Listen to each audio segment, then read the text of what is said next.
It has been 5 years since I last did a Fractal Meshify case. In fact, 2020 was the only time, and it was the Meshify C when I was helping my friend upgrade his gaming PC. I completely skipped all the Meshify 2 models, and now fast forward to 2025, I'm here with my hands on the Meshify 3 and 3XL. And when I review a case, I usually compare it with their predecessors, assuming they have any. But because I haven't had much hands-on time with Mesh 1 and 2, I will be reviewing the Mesh 3 and 3XL here as if it's my first time with any Meshify case. Fractal did send me both cases. They sent me the 3XL in white right here, which I'll be covering first, and they also sent me the regular Mesh 3 in black, and that will be a shorter segment because there are going to be a lot of overlaps which you'll see, so let's take a look. Meshify 3XL, the big one. Here are the dimensions, available colors, and pricing. The solid panel and tempered glass basic models will be the same price at $170 while the next one upcoming pre-installed with Momentum RGB fans will be $190, and the Ambience Pro RGB will be a step up again for $250 because it comes with Fractal's Adjust Pro hub for lighting controls along with more lighting features. All Meshify models will come with 3 pre-installed Momentum 140mm fans on the front. The RGB variants will come with the RGB fans, while the basic solid and tempered glass models will come with non-RGB fans. If there is one thing that I recall about the older Meshify cases, is that they all have sharper angles and corners in their exterior design compared to the trends we see today. But this isn't just on the older Meshify models. This trend is primarily true for a lot of older generation cases, and everything used to be a lot more boxy. And time certainly changes the aesthetics, and nowadays we start to see rounder curves and softer edges in many designs, and it's quite evident in something like the Meshify 3 in 2025. The front panel spanning from the top all the way down to even how it blends the lines with the shape of the feet is all rounded out. All the outer panels like the top mesh cover, the panel on the right side of your case which also has ventilation, the front cover that pulls out from the bottom, and even the tempered glass are all screwless with a simple tug. Both the tempered glass and back panels have a nice little plastic tab at the top corner where you would just pull from to release and lock back in.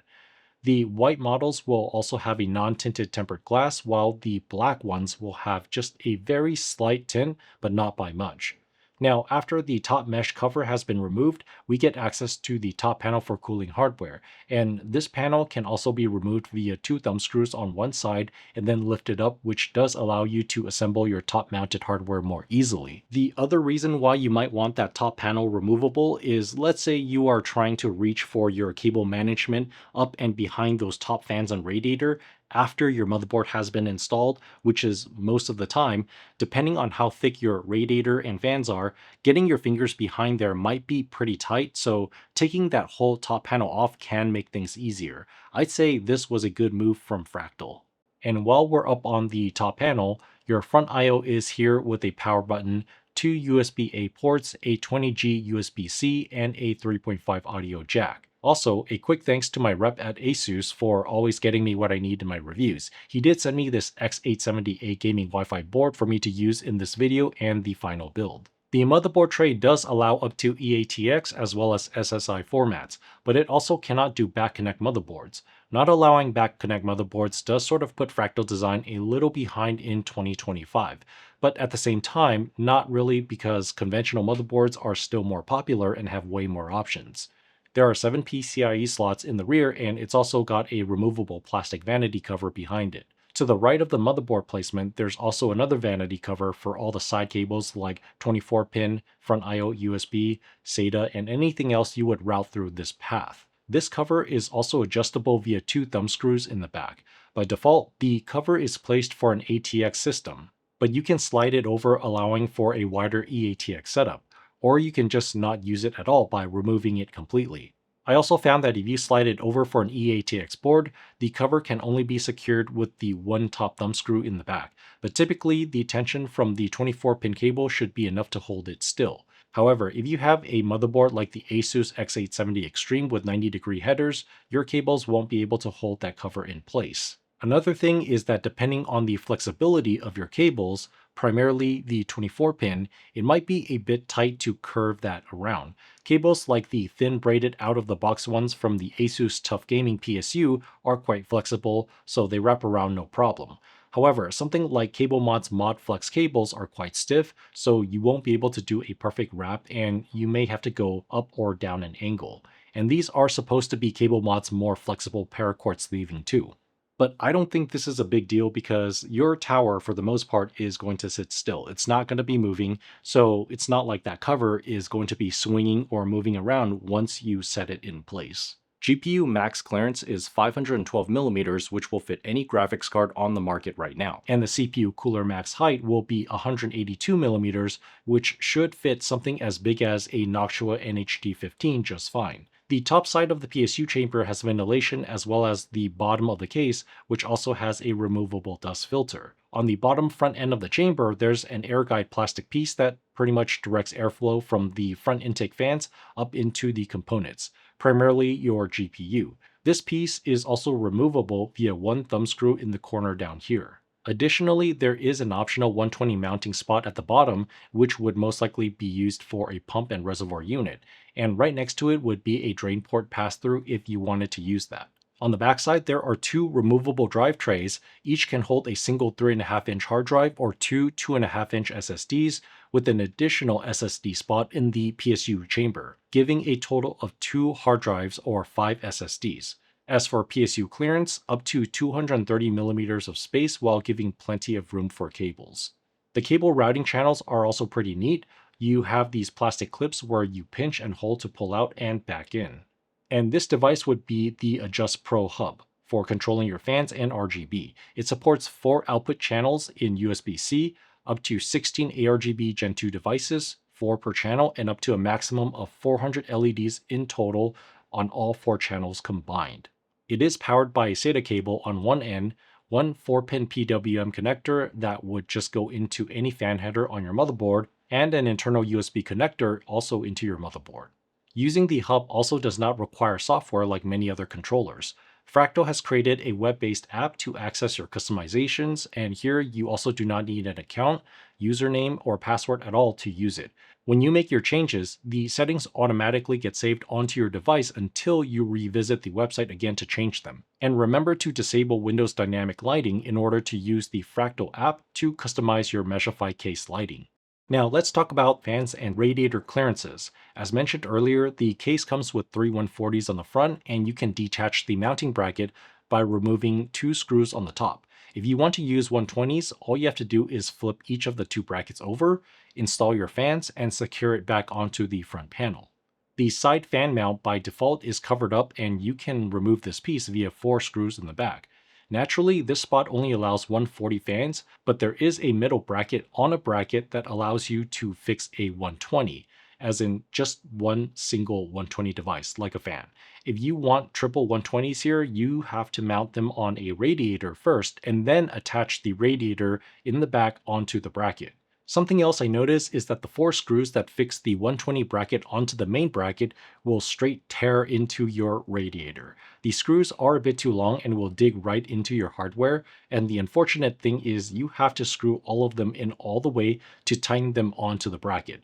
I ruined my very expensive EKP360 radiator here from doing this process, so just be aware. Okay, so what do we do about that?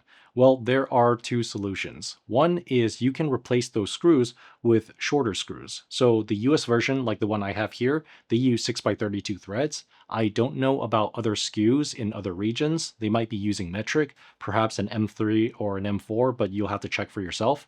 Or you can just add 3mm spacers underneath the screw caps like I did. The top and side panels can do triple 140s, and the rear can do a single 140. And I'm showing what would be 30mm thick fans as well, so needless to say, these positions can all hold 120 fans that are 25mm too. Just a quick note, I 3D printed different size proxy fans that are color-coded for clearance testing in all of my case reviews moving forward. 120s and 140s in standard thicknesses as well as 30mm. Keep in mind that there are many different size fans out there, and different brands may even vary their sizes just by a couple millimeters.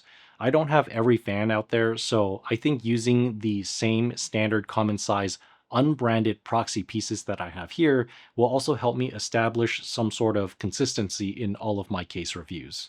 As for radiators, the front can hold a 360 as big as an AlphaCool UT60 plus room to spare. But despite being able to mount triple 140 fans, it cannot fit a 420 rad because of the height. This is the same deal with the side radiator. 360 max stacked with fans and no 420, and you still have a lot of room up to the glass panel. The top radiator allows about 69 to 70 millimeter total thickness, like this EKP 360 stacked with standard 25 millimeter fans before your clearance runs into the motherboard VRM heatsink. Same would apply for this 420 radiator, like this 40 millimeter bits power Leviathan with standard 140 fans, for example.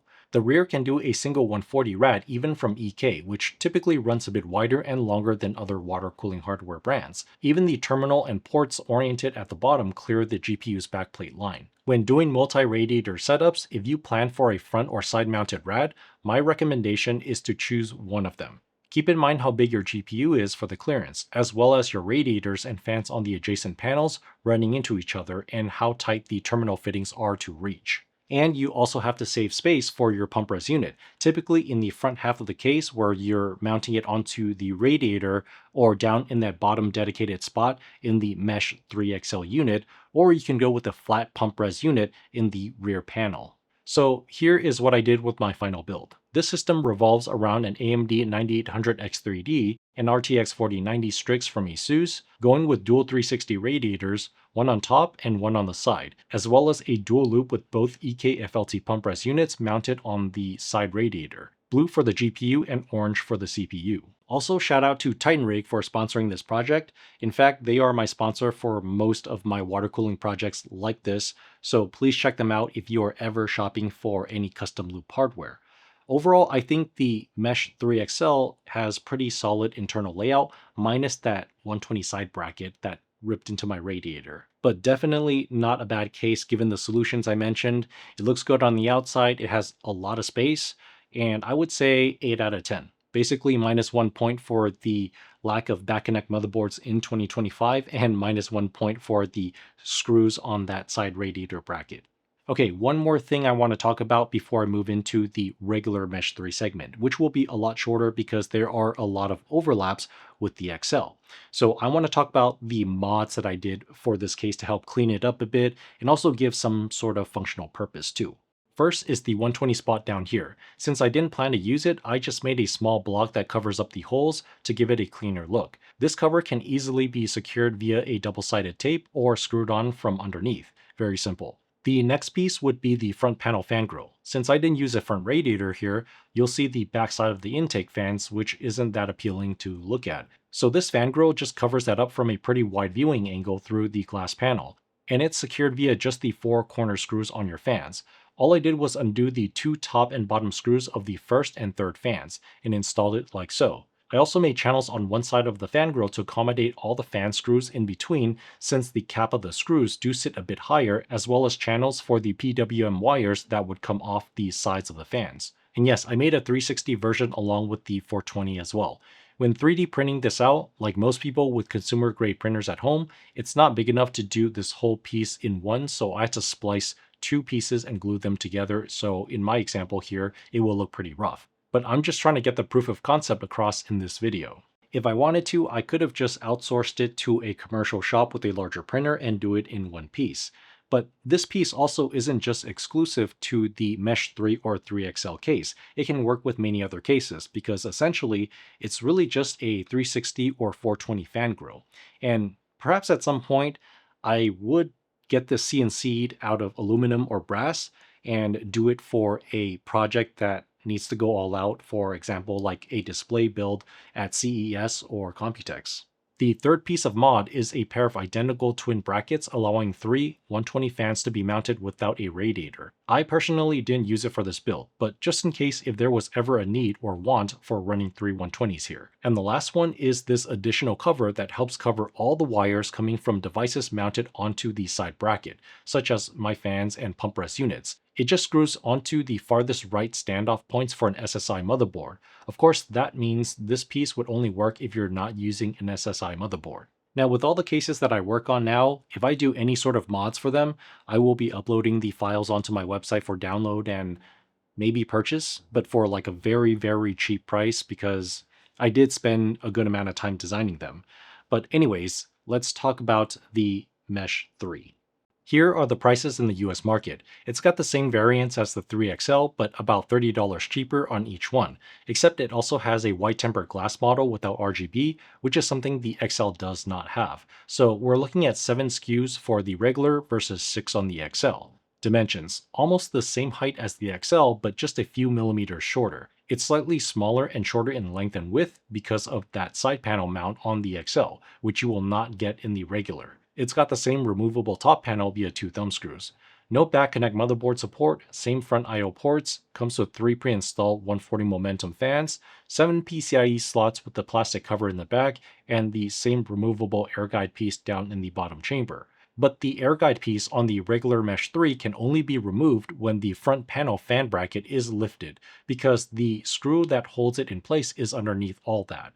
And there is no 120 pump res mounting spot here like the 3XL since it is a shorter case. The backside is quite familiar minus the whole side mount. The SSD trays are the same, but underneath the air guide piece you get two 2.5-inch SSD mounts, which brings up the SSD drive count to 6 instead of 5 on the XL.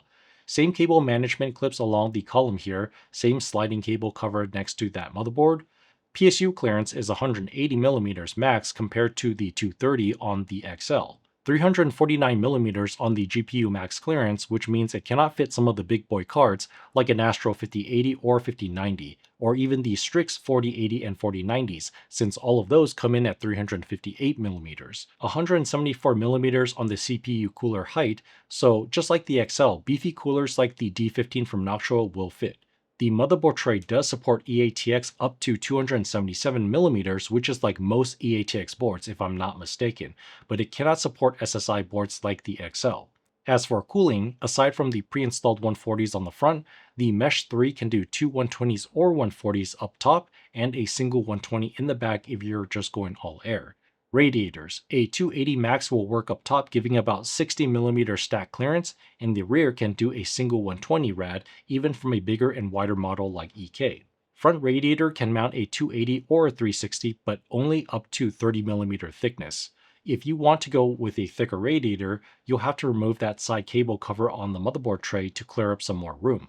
Now keep in mind the Mesh 3 is already compact, so even if you get a physically smaller card like a Founders Edition compared to an AIB model, a thicker front radiator will still eat into your GPU clearance. But if you put your GPU on a water block, it can significantly reduce the size. And one more thing, my Fangirl mod will still work here for the 140s, even with the tray cable cover slid all the way to the front. Personally, I think the regular Mesh 3 would be better for most users, especially when not using a large graphics card and just going with an air cooler or AIO. And also the smaller case is going to save more space on the desk. The 3XL, however, is a very nice case and it does provide more room on the inside, but I also feel like it's room if you need it. Now, just my opinion here, I feel like with many cases out there that do provide a lot of room to work with, it might feel and look empty and underutilized if not going for a custom loop.